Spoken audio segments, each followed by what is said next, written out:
అంటే నాకు ఒక ఒక ప్లాన్ వేసుకున్నానండి. ఎలా అంటే నేను చిరంజీవి గారు సినిమాలు చూసి ఆయనలో డ్యాన్సులు చేయాలనుకుని అలా చేసి మా కాలేజెస్ ఫంక్షన్స్లోని పోటీలు పెట్టినప్పుడు భీమవరాన్ని చేసి ప్రైజులు రావడంతో కాలేజీలో యూత్ ఫెస్టివల్స్కి వెళ్ళటం, కాలేజీ ఫైన్ ఆర్ట్స్లో జాయిన్ అవటం అన్నీ చేసి ఫైనల్గా ఇంటర్మీడియట్ డిగ్రీలో ఉండగా నా ఫేస్ నేను అద్దంలో చూసుకునేవాడికి ఇలా కాదు మనది విలన్ ఫేసు, కళ్ళు పెద్దగా ఉండి కొంచెం నల్లగా ఉండి లావుగా ఉన్నాం మనం.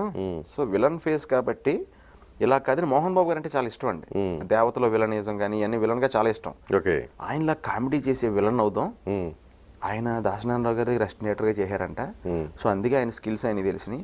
సో మనం కూడా ఏ డైరెక్టర్ దగ్గర అసిస్టెంట్ డైరెక్టర్గా కానీ అసిస్టెంట్ డ్యాన్స్ డైరెక్టర్గా కానీ చేసి ఆ స్కిల్స్ వాళ్ళకి తెలిసిలా చేస్తే వాళ్ళు మన విలన్ చేసేస్తారని చెప్పి ఆ ఇమాజినేషన్లో వచ్చాను ఇక్కడికి. సో విలన్ కావాలండి, మంచి కామెడీ చేసే విలన్ కావాలని వచ్చానండి యాక్చువల్గా.